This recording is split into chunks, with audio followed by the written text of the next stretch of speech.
ആ ചോരകനിയുന്ന ദൃശ്യങ്ങൾ നിസ്സഹായനായ ഒരു പാവം വിദ്യാർത്ഥിയുടെ വേദനിക്കുന്ന വിലാപങ്ങൾ വ്യക്തതയോടെ പ്രിയപ്പെട്ട പ്രേക്ഷകരെ കാണിക്കാനും കേൾപ്പിക്കാത്തതും കഴിയാത്തതും മനക്കെട്ടിയില്ലാത്തവർ ആ വിഷ്വൽ കണ്ടാൽ ചിലപ്പോൾ വിഷാദ രോഗത്തിന് അടിപ്പെടും, ചിലപ്പോൾ ഹൃദയസ്തംഭനമുണ്ടാകും. അതുകൊണ്ടാണ് 1ാം വർഷ വിദ്യാർത്ഥിയെ ഷർട്ടൂരി അർദ്ധനഗ്നനാക്കി കയ്യും കാലും കട്ടിലിൽ കെട്ടിയിട്ടാണ് സീനിയർ തമ്മാടികളുടെ വക നരമേധം കൊല്ലാക്കൊല.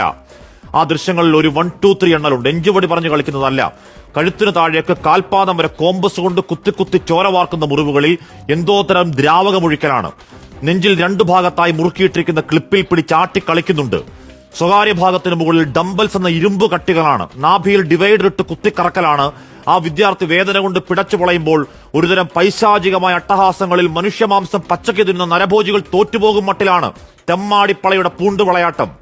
ആ കോളേജിൽ നിന്ന് പഠിച്ചിറങ്ങിയ ഏഞ്ചൽ കോട്ടിട്ട് നഴ്സിംഗ് പണിയെടുക്കേണ്ട കൂട്ടമാണ്. യന്തകവിത്തുകൾ പഠിച്ചിറങ്ങിയാൽ ആശുപത്രികൾ അറവുശാലകളാക്കില്ലെന്ന് ആര് കണ്ടു? കുട്ടികളല്ലേ, അവരുടെ ഭാവി എന്താകുമെന്ന് സിമ്പതി വേണ്ട.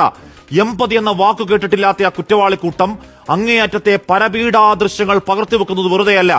മാസാമാസം അധികാരി ചേട്ടന്മാരുടെ കാൽക്കൽ വെക്കേണ്ട തിരുമുൽക്കാഴ്ച ഗൂണ്ടാപ്പിരിവ് കൊടുക്കാൻ വിസമ്മതിക്കുന്ന കുട്ടികളെ വിരട്ടാനാണ്.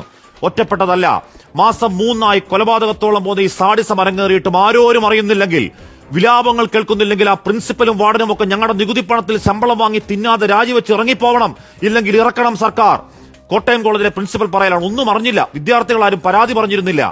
ആ പ്രതിപ്പട്ടികയിലേക്ക് നോക്കണം മാഡം. അതിൽ 2ാം പ്രതി ഒരുത്തനുണ്ട്, പേര് രാഹുൽ രാജ്. ഹോസ്റ്റൽ മുറിയിലിട്ടൊരു തോട്ടം തൊഴിലാളി പുത്രനെ കൊല്ലാക്കൊല ചെയ്യുമ്പോൾ അവനെ നഴ്സിംഗ് വിദ്യാർത്ഥി സംഘടനയുടെ സംസ്ഥാന ജനറൽ സെക്രട്ടറിയാണ്. ഇൻസ്റ്റാഗ്രാം നാമധേയം രാഹുൽ രാജ് കോമ്രേഡ്. കേൾക്കുന്ന ആരോപണങ്ങൾ ശരിയാണെങ്കിൽ ആ രാഷ്ട്രീയ സംഘടനാ തിണ്ണബലത്തിൽ ഒരുത്തനൊരു കൂട്ടം കയറി മേയുമ്പോൾ പരാതി പറഞ്ഞിട്ട് കൊന്നു കഴുക്കോലിൽ കെട്ടിത്തൂക്കിയാൽ ആർക്കുമില്ല, അവന്റെ വീട്ടുകാർക്കാണ് നഷ്ടം. ഈ ന്യായം പറയുന്ന പ്രിൻസിപ്പൽ പറയുവോ സമാധാനം? കഴിക്കാൻ ഭക്ഷണം പോലും കൊടുക്കാതെ ദിവസങ്ങളോളം ഇടിച്ചും തൊഴിച്ചും